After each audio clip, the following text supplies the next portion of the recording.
Hola, hoy vamos a tratar el tema corrección del factor de potencia. Antes que nada, vamos a aclarar que en corriente alterna nosotros tenemos dos tipos de potencia. Por un lado, la potencia activa, que es la que realiza trabajo útil, se representa con la letra P y se mide en watt. Potencia activa. Es la que se transforma en luz, calor y movimiento. Movimiento en el eje de los motores, luz en las lámparas, calor en las resistencias. Después tenemos la potencia reactiva, que es una potencia que no realiza trabajo útil. Se representa con la letra Q y se mide en volt, ampere reactivos, var. Es una potencia oscilante que las bobinas y los capacitores intercambian con la red de alimentación. Un capacitor en corriente alterna siempre está en un permanente proceso de carga y descarga. O sea que recibe la energía de la red cuando se carga y cuando se descarga la devuelve, pero no realiza ningún trabajo útil con esa energía. No la convierte ni en luz, ni en calor, ni en movimiento. Algo similar sucede con las bobinas.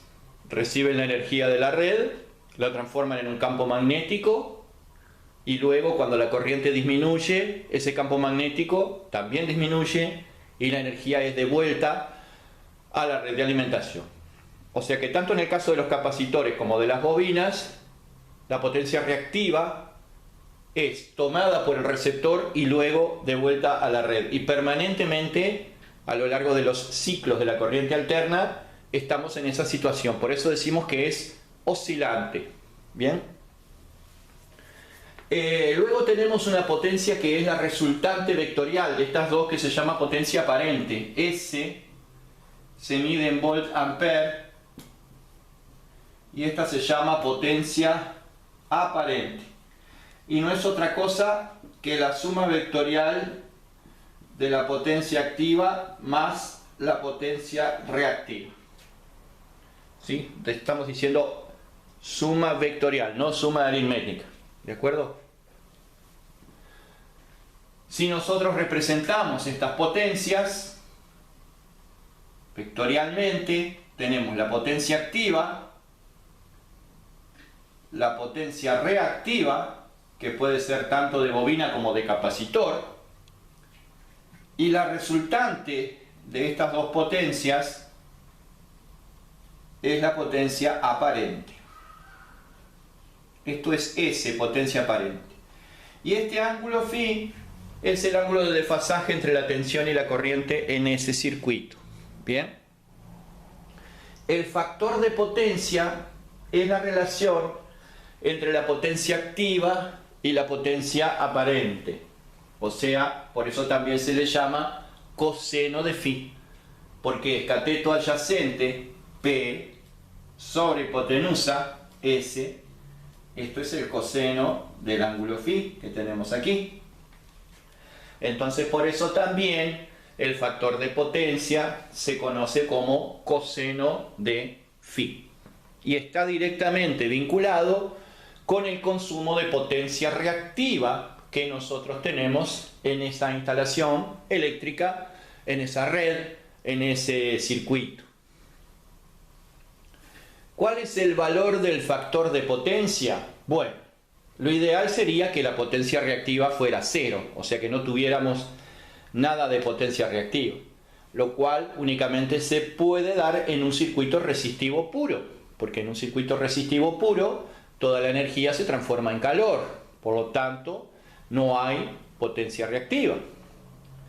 Pero en la mayoría de los casos las redes eléctricas son del tipo RL, es decir, tienen comportamiento inductivo, no inductivo puro, sino un comportamiento que está entre resistivo e inductivo, es decir, el ángulo de desfasaje de la corriente está en atraso entre 0 y 90 grados. Así que la condición ideal sería la siguiente. Veamos. P sobre S. S es igual a P más Q, vectorial, ¿verdad? S es igual a P más Q vectorial. Esto es el coseno de phi, o factor de potencia. Si Q vale 0, entonces este cociente queda P sobre P. Y P sobre P no es otra cosa que 1, porque dos números iguales divididos entre sí siempre van a dar 1. Por lo tanto, esa es la condición ideal, que el factor de potencia valga 1.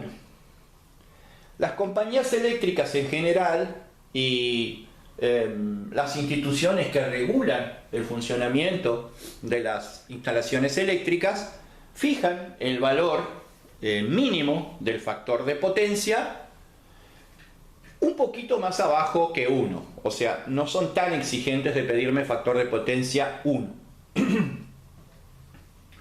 En el caso del reglamento de UTE, en Uruguay, el coseno de phi reglamentario tiene que ser igual o mayor a 0,92. Esto es lo que pide UTE, que es el ente que genera, transmite la energía eléctrica y regula además las normas relativas a instalaciones eléctricas. Si estoy por debajo de ese valor, 0,92, entonces voy a empezar a tener problemas a nivel eléctrico, pero además a nivel económico. Porque por debajo de ese valor me van a empezar a cobrar la reactiva. Y por debajo de ese valor voy a empezar a tener un sobreconsumo en las líneas debido a la alta presencia de potencia reactiva. Voy a tener problemas de picos de tensión que pueden quemar motores. Voy a tener problemas, en definitiva, de mal uso de la energía o mala racionalización de la energía. Esas son las consecuencias que voy a tener, tanto a nivel económico como a nivel eléctrico. ¿Qué es lo que se puede hacer para esto? Para evitar que el factor de potencia esté por debajo del valor reglamentario. Conectar baterías de condensadores. ¿Por qué? Porque en los capacitores ocurre exactamente lo contrario que en las bobinas. Es decir, en los capacitores la corriente adelanta un cuarto de ciclo con respecto a la tensión, mientras que en las bobinas la corriente atrasa un cuarto de ciclo. Por lo tanto, estamos hablando de efectos totalmente contrarios. Efectos totalmente contrarios. Vamos a ver. Tenemos esto. Potencia activa. Potencia reactiva correspondiente a los inductores o bobinas, vamos a llamarle QL. Y cuando nosotros agregamos la batería de capacitores, lo que hacemos es agregar aquí una potencia reactiva de los capacitores QC. Esto quiere decir que estas potencias reactivas se van a restar. Por lo tanto, yo voy a ver en la red de alimentación una disminución de la potencia reactiva. Y con eso voy a bajar el consumo, o sea, voy a tener menos intensidad de corriente en los conductores.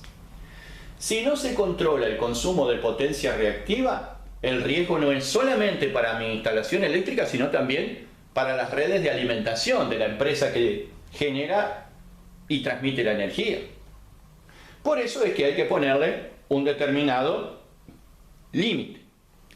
¿Cuáles son las causas por las que yo puedo llegar a tener un bajo factor de potencia? Motores girando en vacío la mayor parte del tiempo, transformadores de potencia, o sea, tipo subestación, también trabajando en vacío o sobredimensionados, y fundamentalmente equipos de alumbrado con balasto y sin corrección individual.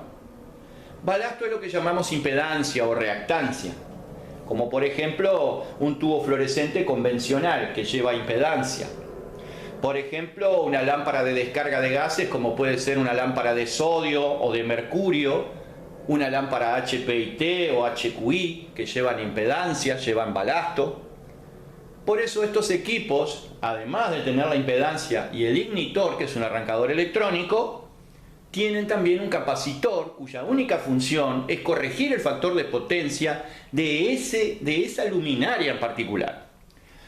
Si no tienen el capacitor, igual funciona la luminaria, pero no tiene corregida la reactiva. Es decir, que si tengo muchas de esas luminarias, la reactiva se va sumando y eso me va a llevar a tener un bajo factor de potencia.